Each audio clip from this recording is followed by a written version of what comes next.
Ah, bonjour docteur. Bonjour. Allongez-vous, je vous prie. C'est-à-dire que je suis déjà allongé là en fait. Oui, certes. Vous, vous voulez me parler de votre enfance? Non. Non, j'ai plutôt envie de vous parler d'un film. Un film. Oui, pourquoi pas, oui, un film. Et de quel film en particulier? Chute libre, vous connaissez? Le truc avec Michael Douglas? Oui, c'est ça, oui.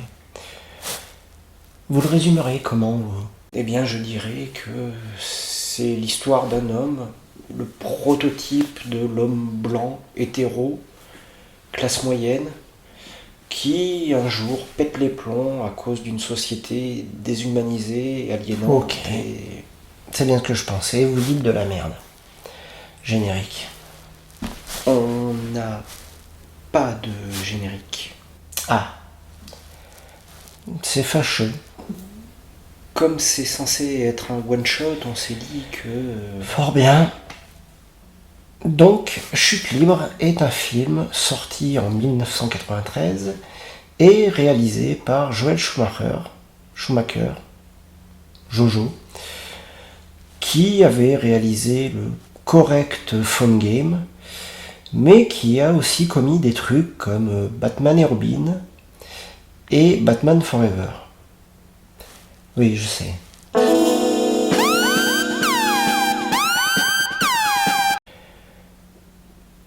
Chute libre, c'est l'histoire de William Foster, interprété par Michael Douglas, un col blanc lambda qui doit traverser Los Angeles un jour de canicule pour assister à l'anniversaire de sa fille. Et putain, j'ai l'impression que personne, mais alors personne, n'a rien pané à ce film. Non, parce que Chute libre, c'est pas l'histoire d'un gars qui tombe lentement dans la folie. Il était déjà taré.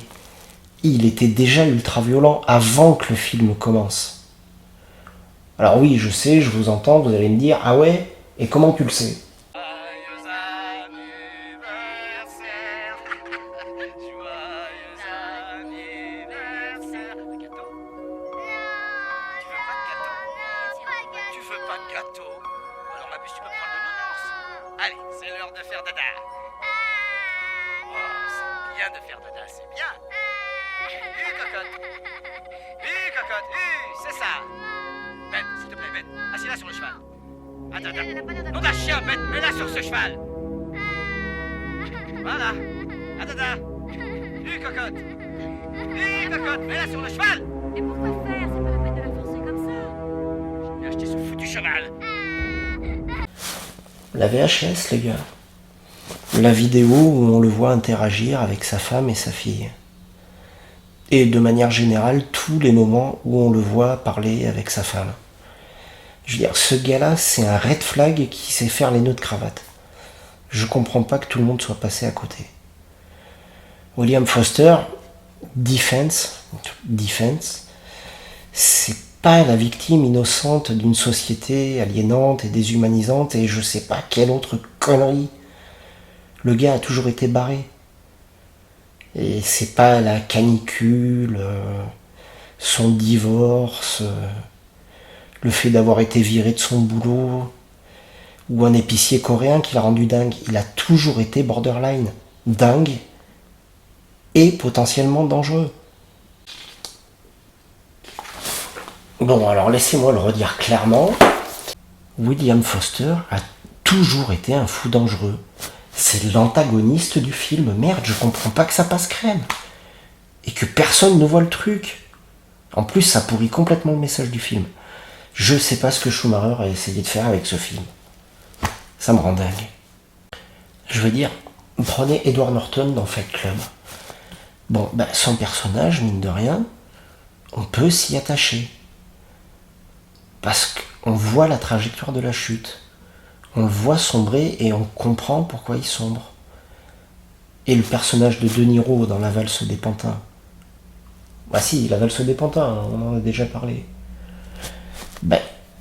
Scorsese, entre une intrusion en mode home invasion et un kidnapping, ben il arrive à nous l'humaniser. Et même le Joker de Todd Phillips, le putain de Joker, eh ben on arrive à s'attacher à lui. Parce que pendant tout le film, on le voit s'en prendre plein la gueule, dans tous les sens du terme, se faire lâcher et lyncher pendant tout le film, et ça crée De l'empathie. de l'empathie. Voilà, merci.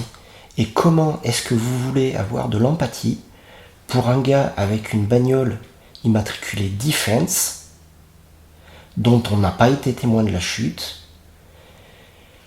qui traumatise une serveuse de McDo qui avait certainement rien demandé à personne, et qui avance dans le film comme un putain de personnage de jeu vidéo, et qui gagne des armes à chaque tableau.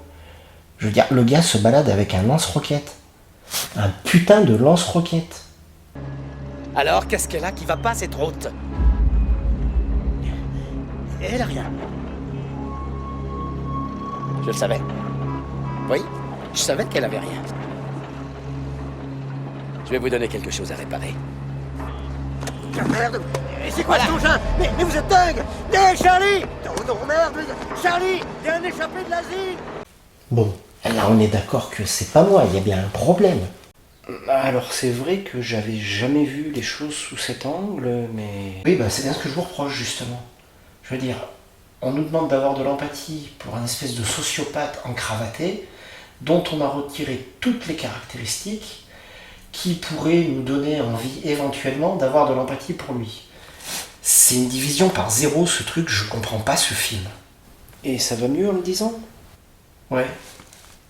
Oui, je crois que oui. Bien. Bah écoutez, je pense qu'on peut terminer la séance ici. Eh bien, c'est tout ce que j'avais à dire sur Chute Libre.